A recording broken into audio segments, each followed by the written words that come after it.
आज के लेक्चर में हम देखते हैं elastic one dimensional collision. Elastic का मतलब जो हम पढ़ चुके हैं कि जहां पे लीनियर मोमेंटम है वो तो क्या रहेगा, सेम रहेगा, कंजर्व रहेगा, बट काइनेटिक एनर्जी है वो क्या होगी, वो भी कंजर्व रहेगी, काइनेटिक एनर्जी भी कंजर्व रहेगी और लीनियर मोमेंटम भी कंजर्व रहेगा। अब प्रूव करते हैं कैसे कंजर्व रहेगा। सबसे पहले हमने एक बॉडी ली जिसका मास है m1, ए बॉडी ली और वो मूव कर रही है u1 वेलोसिटी से। दूसरी बॉडी ली b जिसका मास है m2 और वो मूव कर रही है u2 वेलोसिटी से। मान लिया यहाँ पे u1 की वैल्यू ग्रेटर देन है u2 से, तो क्या होगा, कुछ टाइम बाद जाके जो ए बॉडी है बी के साथ कोलाइड कर जाएगी, तो at the time of collision, और उसके बाद फिर से वो इंडिपेंडेंटली मूव करने लग जाएंगे। तो उस टाइम पे उनकी वेलोसिटी है वो भी कम ज्यादा हो जाएगी। इसकी वेलोसिटी हो गई v1 और इसकी वेलोसिटी हो गई v2। तो अब हमें वन बाई वन प्रूव करना है कि यहाँ पर देखो एक चीज तो इन्होंने दी है कि इलास्टिक कोलिजन है। इलास्टिक कोलिजन में क्या होता है, लीनियर मोमेंटम कंजर्व रहता है। एक्सपेरिमेंटली ये चीज प्रूव की है। तो अब हम देखते हैं कि यहाँ से लीनियर मोमेंटम वगैरह कंजर्व करके और काइनेटिक एनर्जी कंजर्व करके क्या कंक्लूजन निकलता है। अब निकालना क्या चाहते हैं बेसिकली, यहाँ पर हम लीनियर मोमेंटम और काइनेटिक एनर्जी का कॉन्सेप्ट यूज करके हम ये निकालना चाहते हैं इन दोनों की वेलोसिटी पे क्या फर्क पड़ेगा। अब पहले ये u1 वेलोसिटी थी, तो इससे ये जो v1 वेलोसिटी है कम हो जाएगी या ज्यादा हो जाएगी, v2 वेलोसिटी कम होगी या ज्यादा होगी। तो कैसे फाइंड आउट करेंगे देखते हैं। सबसे पहले हम देखते हैं बिफोर कोलिजन।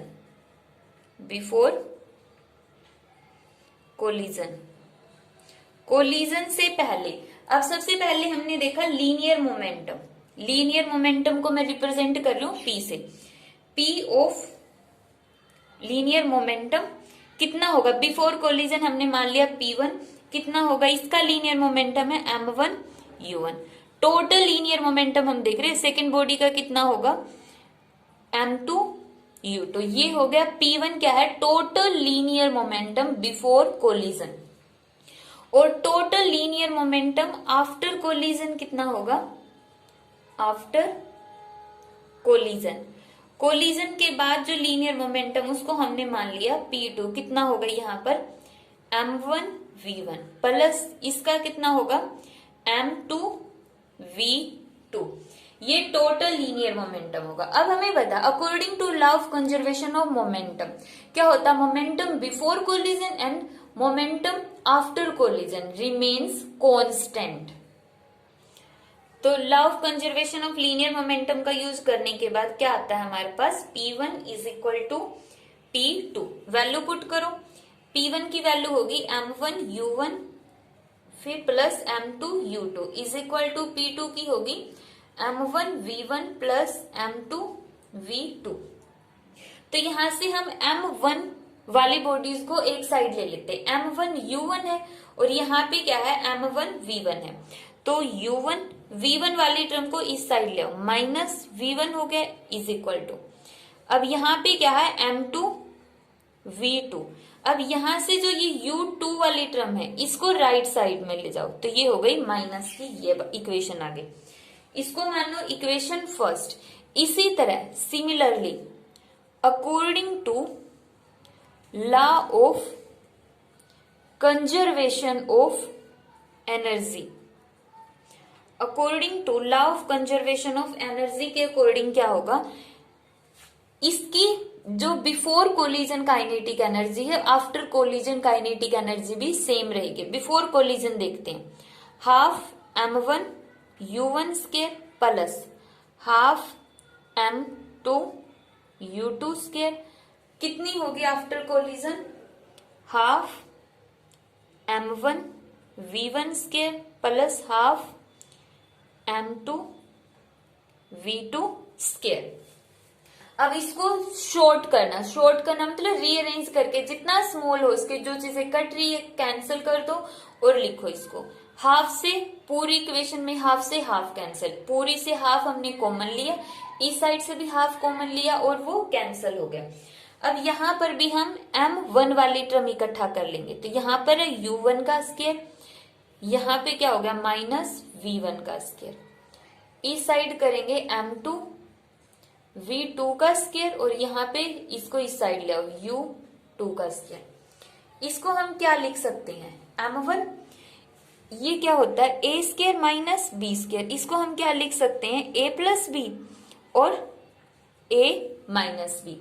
तो यहां पर हम लिखेंगे U1 माइनस V1 और U1 plus V1 is equal to M2, M2 यहां पर क्या आएगा V2 plus U2, V2 minus U2 आ गया ये।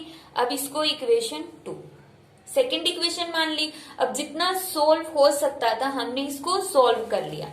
अब हम क्या करेंगे डिवाइड करेंगे, divide equation 2 by equation first. Equation 2 को इक्वेशन फर्स्ट से डिवाइड करो। अब इसको हम यहीं पे डिवाइड कर लेते हैं, लिख लेना तुम।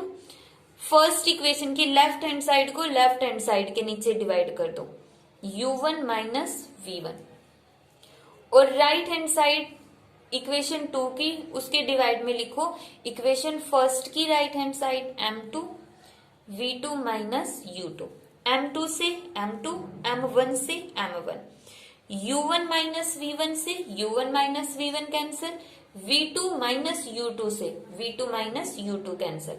तो यहां पे क्या बनता है U1 plus V1 is equal to V2 plus U2। अब इस इक्वेशन को हम थोड़ा सा और रीअरेंज कर देते। U वाली टर्म्स को एक साइड में कर लो U1 माइनस U2, V वाली टर्म्स को एक साइड करो V2 माइनस V1। इसको हम क्या बोलते हैं रिलेटिव वेलोसिटी। ये चीज हमने पढ़ी थी रिलेटिव वेलोसिटी का कॉन्सेप्ट सेकंड इक्वेशन में। ये क्या फर्स्ट सेकंड यूनिट में फर्स्ट बॉडी की वेलोसिटी और ये क्या है सेकंड बॉडी की वेलोसिटी, और दोनों का डिफरेंस क्या होगा रिलेटिव वेलोसिटी। तो इसको हम बोलेंगे रिलेटिव वेलोसिटी ऑफ अप्रोच, और ये क्या होगा relative velocity of separation. Relative velocity of separation, relative velocity approach, approach का मतलब नजदीक आ रही है, अप्रोच कर रही है, और सेपरेशन का मतलब स्ट्राइक करके अलग अलग मूव कर रही है।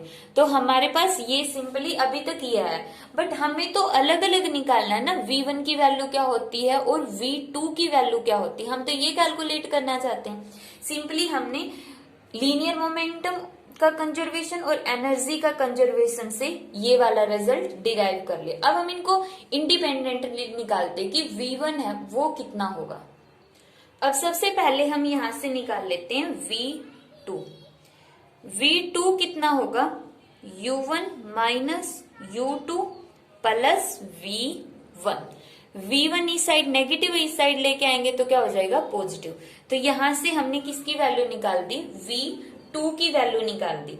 अब इस V2 की वैल्यू को यहां से जो V2 की वैल्यू है हम फर्स्ट इक्वेशन में पुट करेंगे। फर्स्ट इक्वेशन क्या थी हमारे पास M1 U1 minus V1 is equal to M2 V2 minus U2। तो यहां पे जो V2 है यहां पे पुट कर दो M2। V2 की क्या आ जाएगी U1 minus U2 plus V1 minus U2। तो यहां से कितनी आ गई M2। इसको सॉल्व कर लेते हैं पहले हम M1 U1 minus M1 V1। तो यहां से आ गई हमारे पास, सबसे पहले तो इसी को सॉल्व कर लेते हैं। यहां से क्या बनेगा M2 U1 minus minus U2 minus twice of U2 और प्लस V1। अब इनको प्रोडक्ट खोल देते हैं minus twice of M2 U2 plus M2 V1। अब यहां से हम किसकी वैल्यू निकाल सकते हैं, देखो हमने ऊपर V2 लिया था और यहां से V2 तो फिनिश ही हो गया, क्या बच गया सिर्फ V1। तो यहां से V1 की वैल्यू निकाल सकते हैं। V1 वाली वैल्यूज को एक साइड में रखो, M1 U1, V1 इसमें है तो ये वाली टर्म और ये वाली टर्म और बाकी सभी टर्म्स को एक साइड, ये माइनस में आ गई इस साइड M2 U1, ये इस साइड आई तो प्लस में M2 U2 और यहां से क्या आ गया M1 V1 plus M2 V1। V1 common तो अंदर क्या बचा M1 प्लस M2। तो यहां पर देखो ये टर्म बच गई अब सिर्फ। अब इसको जो अगर हम बुक में आंसर मैच करें तो कर सकते हैं, वरना अपनी तरफ से इसको रीअरेंज कर सकते हैं। यहां से V1 कितना निकल जाएगा, V1 इस पूरी टर्म के इसको डिवाइड में ले आओ, M1 U1 minus M2 U1 plus twice of M2 U2 और divide by M1 plus M2। ये आ गया V1 की वैल्यू। अगर इसको हम बुक में मैच करवाएं तो बुक के अकॉर्डिंग क्या बनेगा हमारे पास, ये वाली term twice of M2 U2 और यहां से इन दोनों टर्म्स में क्या कॉमन निकल रहा है U1, तो अंदर क्या बच गया M1 माइनस M2 और divide by M1 plus M2। तो इस तरह से हम V1 वेलोसिटी निकाल सकते हैं। V1 वेलोसिटी निकालने के लिए लीनियर मोमेंटम वाली फर्स्ट इक्वेशन में V2 को रिप्लेस कर दो, क्योंकि हम तो V1 निकालना चाहते हैं ना। इनिशियल वेलोसिटी हमें दी होगी, हमें पता होगा दो बॉडीज इतनी इतनी वेलोसिटी से शुरू में मूव कर रही है। अब मेन पॉइंट तो ये हम फाइनल वेलोसिटी कैसे निकाले V1 और V2। तो अगर हम V1 निकालना चाहते तो V2 को एलिमिनेट कर दो। एलिमिनेट कहां से करोगे, इस इक्वेशन से। तो यहां से हमारे पास V1 आ गया। अब V1 आ गया, इसमें V1 पुट करो, ये वाली जो V1 की वैल्यू है इसको इस इक्वेशन में पुट करके V2 निकालो, तो आंसर क्या आएगा। तो इस तरह से हमने वैल्यू पुट की, तो सॉल्व करने के बाद हमारे पास आंसर आ जाएगा twice of M1 U1 plus U2 M2 minus M1 और डिवाइड बाई सेम वही M1 प्लस M2। तो ये आ गई हमारे पास V2 वेलोसिटी। तो इस तरह से हम V1 और V2 को सेपरेटली निकाल सकते हैं। बट अब इसके स्पेशल केसेस भी आते हैं कि स्पेशल केसेस में क्या क्या स्टडी करना है हमें यहां से। अब बहुत इंटरेस्टिंग है स्पेशल केसेस। अब इसका सबसे फर्स्ट केस है when two bodies have equal mass means M1 किसके इक्वल दे दे, M2 के। अगर दोनों ही बॉडीज का मास सेम है, अब जब दोनों ही बॉडीज सेम मास की होगी मींस इक्वल मास होगा दोनों का, तो उनकी वेलोसिटी क्या इक्वल रहेगी। मतलब दोनों की वेलोसिटी के U1 वेलोसिटी और V1 वेलोसिटी सेम होगी, या फिर इन दोनों की V1 is equal to V2 होगा, क्या होगा वही देखना है हमें। मान लिया U1 की वेलोसिटी अभी भी ग्रेटर है और U2 की वेलोसिटी कम है, तो मे बी इसकी 10 हो और इसकी 5 मीटर पर सेकेंड हो, तो कोलिजन के बाद दोनों की कितनी हो गए निकाल लेंगे।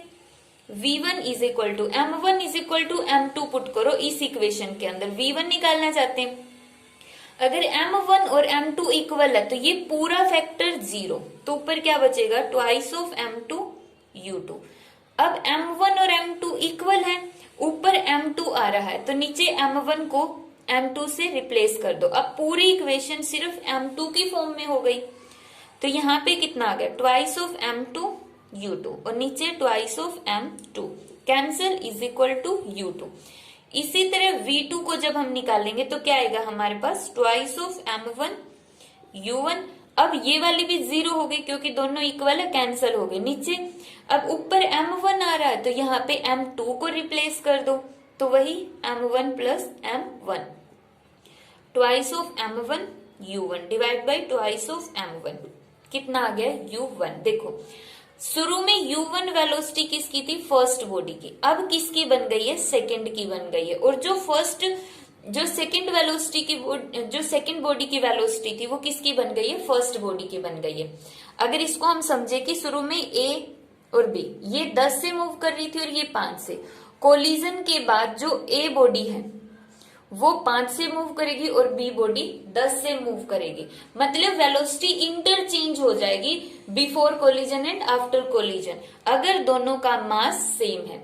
कि पहले अगर एक बॉडी 10 मीटर से मूव कर रही थी, दूसरी 5 से मूव कर रही थी, तो ये 10 मीटर वाली वेलोसिटी किसकी हो जाएगी, बी के पास चली जाएगी कोलिजन के बाद। और बी वाली वेलोसिटी किसके पास आ जाएगी, बी वाली वेलोसिटी आ जाएगी ए बॉडी के पास, v1 के अंदर चेंज हो जाएगी। तो ये तो था हमारा फर्स्ट केस। तो किस तरह से, देखो इंटरेस्टिंग है कि किस तरह से बॉडीज अपनी वेलोसिटी को इंटरचेंज कर लेती हैं। अब मान लेते हैं बी है वो इनिशियली कहां पर है, रेस्ट के ऊपर है। शुरू में u2 है वो रेस्ट पर था, अब ये बॉडी मूव ही नहीं कर रही है, रेस्ट में है सेकेंड बॉडी। तो क्या होगा, सबसे पहले हम निकालते v1। अगर u2 0 तो ये वाली टर्म 0 हो गई, तो बच गया सिर्फ u1 m1 minus m2 divide by m1 plus m2। v1 velocity तो मूव करेगी क्योंकि पहले भी मूव कर रही थी, तो ए बॉडी तो बाद में भी मूव करेगी। बट क्या सेकेंड बॉडी भी बाद में भी रेस्ट में रहेगी, देखते हैं। v2 वेलोसिटी u2 0 थी ना, तो u2 0 थी तो सेकेंड फैक्टर 0, फर्स्ट वाला फैक्टर एज इट इज रहेगा और डिवाइड में m1 प्लस m2। तो अब देखो जो सेकंड वाली बॉडी है अब वो रेस्ट में नहीं है, अब वो मोशन में आ गई है कोलिजन की वजह से। अब इस वाले स्पेशल केस में फिर से 3 स्पेशल केसेस बना सकते हैं। पहला स्पेशल केस होगा अगर मास अब इक्वल हो जाए, क्योंकि सेकंड जब हमने स्पेशल केस कंसीडर किया तब तो दोनों का मास अलग था। फर्स्ट वाले केस में तो मास हमने सेम ले लिया था, सेकंड केस में दोनों का मास क्या है, अलग अलग है। तो इसका जो सेकंड केस के 3 सब केस कंसीडर करते हैं, मतलब इसको 3 फर्दर पार्ट्स में स्टडी करते हैं। अगर सेकंड वाला जो स्पेशल केस है इसमें मास इक्वल हो जाए फिर क्या होगा, इसका मतलब पहले जो बॉडी थी ये तो मूव कर रही थी u1 से, लेकिन ये रेस्ट में थी। अब क्या होगा, b a a b। अब जो u2 थी वो क्या है 0। अब क्या होगा, इनकी जो वेलोसिटी हमने स्टडी किया वो इंटरचेंज कर लेती है। अब जो ये वाली u1 वेलोसिटी है वो इसके पास चली जाएगी, यहां पर u1 वाली वेलोसिटी v2 किसके इक्वल हो गया, इसके इक्वल। और जो v1 है वो 0 हो जाएगा, b वाली a के पास और a वाली b के पास, इंटरचेंज कर ली है। तो ये इसका एक केस था। सेकेंड केस, मान लो जो फर्स्ट बॉडी बहुत हैवी है m2 से, फर्स्ट बॉडी तो जस्ट लाइक एक ट्रंक है बहुत बड़े वाला, और सेकेंड बॉडी है कोई भी स्कूटी वगैरह ले ली, बहुत स्मॉल मास हो गया उसका। तो इस केस में अब m1 बहुत बड़ा है, तो यहाँ पर जो m2 है नेग्लेक्ट कर सकते हैं। तो v1 देखो, अब की बार v1 और v2 कितने कितने होंगे, m2 को नेग्लेक्ट किया ना इन दोनों के अंदर से, तो ऊपर बचा ट्वाइस ऑफ m2 u2। यहां पे नेग्लेक्ट नहीं कर सकते हम क्योंकि ये इंडिपेंडेंट टर्म्स हैं। अब m1 अगर ग्रेटर देन है m2 से, तो यहां पर देखो v1 कितना हो जाएगा, m2 इसमें नेग्लेक्ट करो, m2 ये है नेग्लेक्ट करो, तो ऊपर क्या बच गया m1 u1, नीचे m2 को नेग्लेक्ट करो बच गया m1, कैंसिल। तो v1 किसके इक्वल आ गया, u1 के इक्वल। इसी तरह v2 निकालो, यहाँ पे है ट्वाइस ऑफ m1 u1, यहाँ पे क्या बचता है m2, इसको नेग्लेक्ट करो, प्लस कितना आ गया, प्लस नहीं माइनस कितना है, यहाँ पर m2 को नेग्लेक्ट करना है तो माइनस m1 u2, और डिवाइड में कितना आ गया हमारे पास m1। अब इस टर्म को जो हमने माना है कि जो m2 है, जो m1 है वो तो बहुत लार्ज है ना, m1 लार्ज है, तो यहां पर अब इस v2 निकालेंगे, v2 कितना आएगा, m2 को नेग्लेक्ट करना है ट्वाइस ऑफ m1 u1, और u2 की वैल्यू यहां पे भी 0 रख सकते हो, u2 की वैल्यू 0 है तो यहाँ पे क्या आ गई, u2 वाली टर्म नेग्लेक्ट हो गई, यहाँ पे u2 की 0 तो पूरी टर्म 0, नीचे m2 को हमें नेग्लेक्ट करना है तो बच गया m1, m1 से m1, तो v2 किसके इक्वल होगा, ट्वाइस ऑफ u1। यहाँ पे क्या हुआ, इसको रियल लाइफ से समझते, देखो न्यूमेरिकल से, कि एक बॉडी है जो 10 मीटर पर सेकंड से मूव कर रही है, बी बॉडी क्या है, रेस्ट में, ये मूव ही नहीं कर रही है। अब ये केस कब है, जब ए तो क्या होगा, ट्रंक होगा, और बी क्या होगी, स्कूटी होगी, स्कूटी होगी। तो इस केस में क्या होगा, जब जैसे ही इन्होंने क्या किया, जो ए बॉडी ने इसके साथ कोलाइड किया, तो उस टाइम पे जो ए की वेलोसिटी, उस पर तो कोई फर्क ही नहीं पड़ेगा क्योंकि वो बहुत हैवी है, तो इसकी वेलोसिटी अभी भी उतनी ही रहेगी। लेकिन बी की वेलोसिटी क्या हो जाएगी, ए से डबल हो जाएगी। ए अगर 10 पे मूव कर रही थी, वो कितने पे मूव करेगी, 20 पे। तभी अगर हम देखें तो जब एक ट्रंक अगर स्कूटी को कोलाइड करता है तो वो स्कूटी बहुत स्पीड से दूर चली जाती है, मतलब एक्सीडेंट हो जाता है एक तरह से हम बोल सकते हैं। तो वहां पे जो स्कूटी वाले को चोट लग जाएगी या डेथ भी हो सकती है, क्योंकि उस टाइम पे जो स्कूटी की स्पीड है वो एकदम से 0 के बाद कितनी हो गई, 20, मतलब एकदम से वो दूर चली जाएगी। तो ये था इसका सेकंड केस। इसी तरह से अगर हम देखते हैं M1 अगर बहुत स्मॉल है, M2 लार्ज है, अगर M1 स्कूटी और M2 है वो ट्रंक है, और अब की बार जो ट्रंक है वो रेस्ट में, अगर ट्रंक के अंदर स्कूटी टक्कर मारती तो क्या होगा, तो इसमें हम कैलकुलेट करते हैं। V1 आ गया हमारे पास, फिर से निकाल के देख लेना, अप्रोक्सीमेट U1 हो जाएगा, और V2 अप्रोक्सीमेट 0 के इक्वल हो जाएगा। अप्रोक्सीमेट वैल्यूज है, मीन्स जो स्कूटी है वो ट्रंक है, उसके अंदर कोई भी चेंज नहीं आया है। अगर स्कूटी ट्रंक के अंदर टक्कर करती है, कोलाइड करती है, तो जो ट्रंक होगा उसकी स्पीड में कोई फर्क नहीं होगा कोलिजन के बाद भी।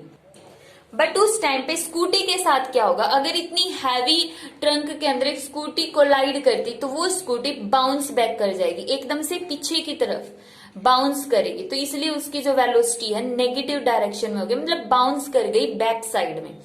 तो ये था आज का हमारा टॉपिक इलास्टिक। यहाँ पे एक चीज याद रखना, कैलकुलेट करते वक्त ये जो वेलोसिटी आती है एग्जैक्टली 0 नहीं आएगी, अप्रोक्सीमेटली 0 आएगी, तो यहाँ पे अप्रोक्सीमेट का सिंबल लगा लेना। तो ये था हमारा topic elastic one dimensional collision. One dimensional का मतलब जब 1D के अलोंग चीजें हो रही है, कोई भी बॉडी है वो एक्स में मूव करे, कोलिजन के बाद भी वो एक्स में ही मूव करेगी। तो ये था इलास्टिक कोलिजन इन 1D। नेक्स्ट लेक्चर में हम स्टडी करेंगे कोफिशिएंट ऑफ रेस्टिट्यूशन, जो ई है, जो आज की क्लास में जो हमने देखा था रिलेटिव स्पीड ऑफ अप्रोच या रिलेटिव वेलोसिटी ऑफ अप्रोच और रिलेटिव वेलोसिटी ऑफ सेपरेशन, वहां से एक टर्म डिफाइन करते हैं हम कोफिशिएंट ऑफ रेस्टिट्यूशन। वो क्या होती है हम अपने नेक्स्ट लेक्चर में देखेंगे।